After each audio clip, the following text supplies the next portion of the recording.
বন্ধুরা দেখো, সকালবেলা ভোরবেলা একদম 5:30টার আগে আমরা কিন্তু বিচে উপস্থিত হয়েছি। আর এখন সূর্য প্রায় নেটে দেখাচ্ছে 6:08 সূর্যোদয়ের দিক পুরীতে। তাই আমরা একদম ওই যে দেখো আস্তে আস্তে সূর্যদেব উঠছে, একদম জলের ভেতর থেকে মনে হচ্ছে সূর্যদেব উঠছে। খুব সুন্দর একটা দৃশ্য।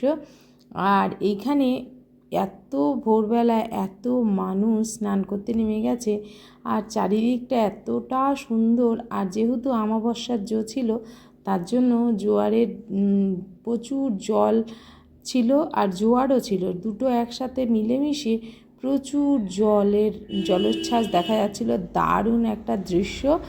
আর এখানে কিন্তু প্রচুর পরিমাণে ঝিনুক, মুক্তো, শঙ্খ বিক্রি করছে সবাই, আর সেগুলো আমরা কিন্তু দেখছিলাম। আর হ্যাঁ, সত্যিকারের মুক্তো বলছে তারা। আর আমরা কিন্তু সেখান থেকে বেশ কয়েকটা গলার হার নিয়েছি। তোমাদেরকে অবশ্যই দেখাবো যখন দেখাবো যে কি কি কিনেছি আমরা পুরীর থেকে। আর এই যে দেখো, সূর্যদেব কিন্তু আস্তে আস্তে চারিদিক পূব আকাশ পুরো লাল করে উঠছেন তিনি।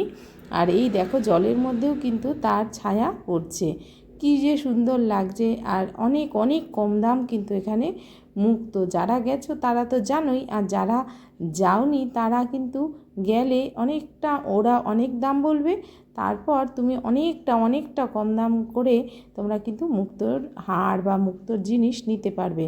তাছাড়া বিচেও কিন্তু প্রচুর দোকান বসে সন্ধেবেলা, সেখানেও কিন্তু অনেক কম দামে মুক্তোর জিনিস বিক্রি হয়। আর এই যে দেখো, সূর্যদেবটা কতটা সুন্দর, প্রচণ্ড সুন্দর। আর খুব সুন্দর ঠান্ডা ঠান্ডা হাওয়া, ভীষণ ভালো লাগছিল সকালবেলাটা। এই যে দেখো, সূর্যদেব খুব সুন্দরভাবে উঠছে। কারা কারা পুরীতে গিয়ে সানরাইজ দেখেছো, আর কারা কারা পুরীতে এই গরমে যাবে ভাবছো, অবশ্যই কমেন্টে জানিও। আর আমার ভিডিওগুলো কেমন লাগছে অবশ্যই জানিও।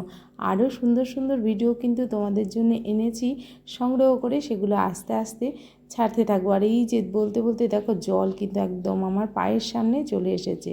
সত্যি কথা বলতে বেশি কিন্তু স্নান করতে পারিনি, আমার স্কিনটা খারাপ, তোমরা সবাই জানো। আজকের ভিডিওটা এই পর্যন্ত রাখলাম। সবাই ভালো।